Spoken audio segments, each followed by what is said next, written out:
Shalom saudara-saudara yang dikasihi Tuhan, selalu senang dapat berbagi spiritual journal pada saudara seiman.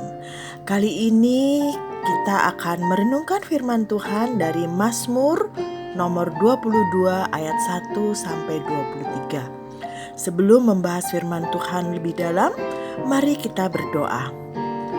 Bapa yang baik, terima kasih untuk kesempatan boleh merenungkan firman-Mu. Kami juga bersyukur Tuhan, sampai hari ini Engkau terus memelihara kami, walaupun di tengah COVID yang tidak menentu kapan akan selesai.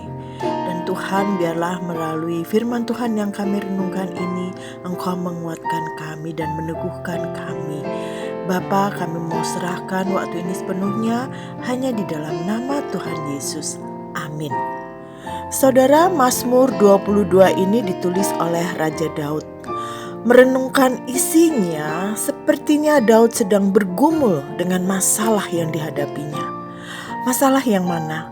Saya tidak tahu, karena masalah Daud itu banyak sekali.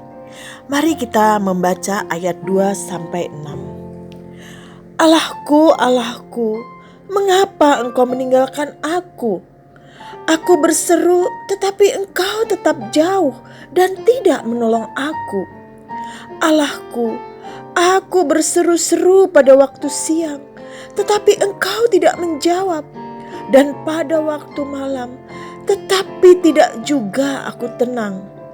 Padahal Engkaulah yang kudus, yang bersemayam di atas puji-pujian orang Israel.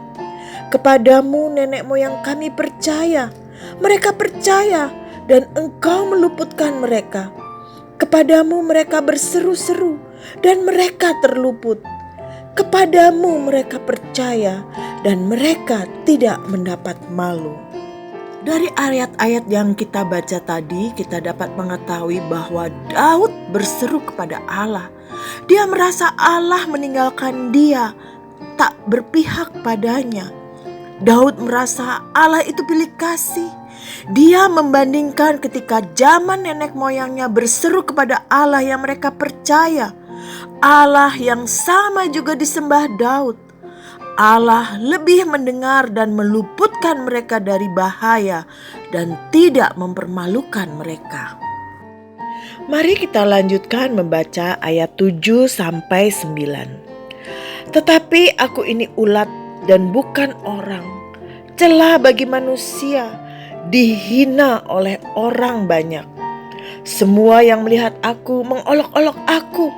Mereka mencibirkan bibirnya, menggelengkan kepalanya.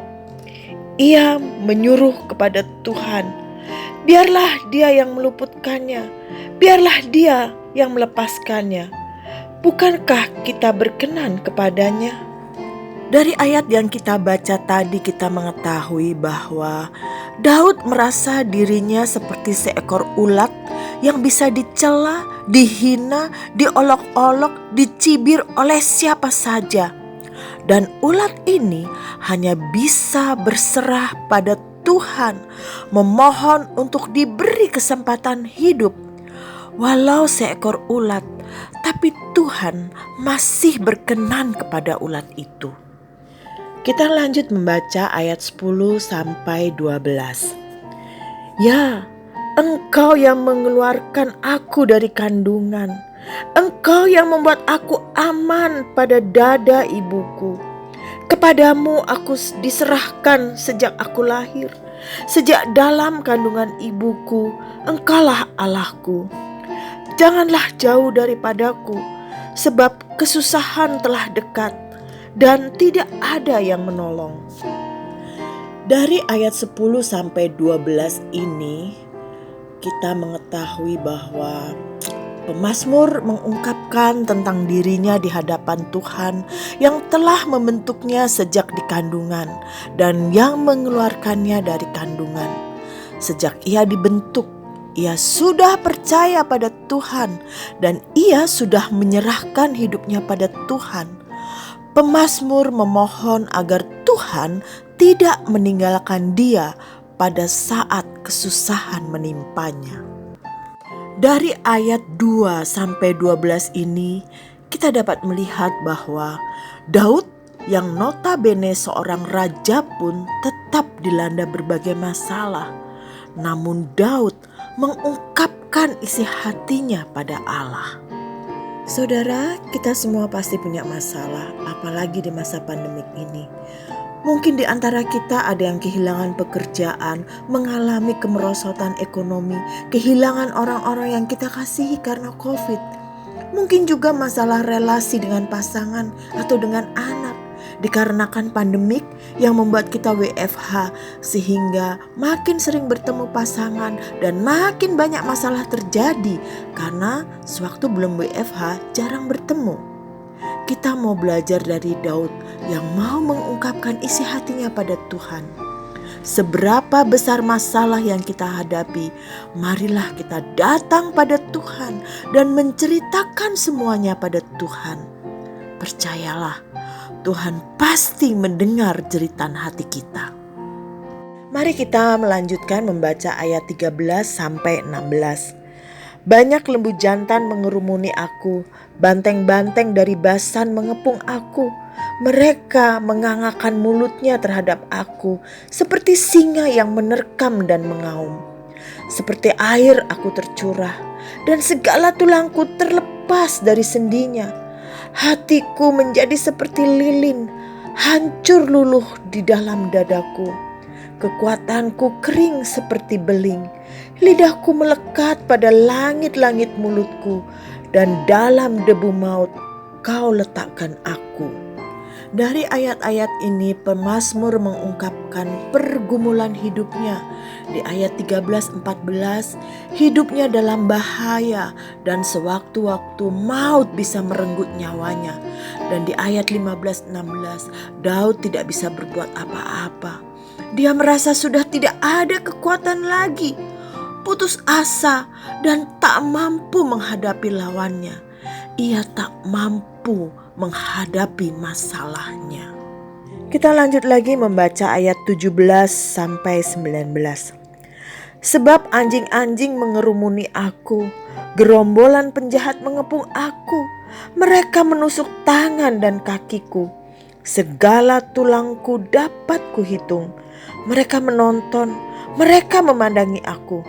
Mereka membagi-bagi pakaianku di antara mereka, dan mereka membuang undi atas jubahku.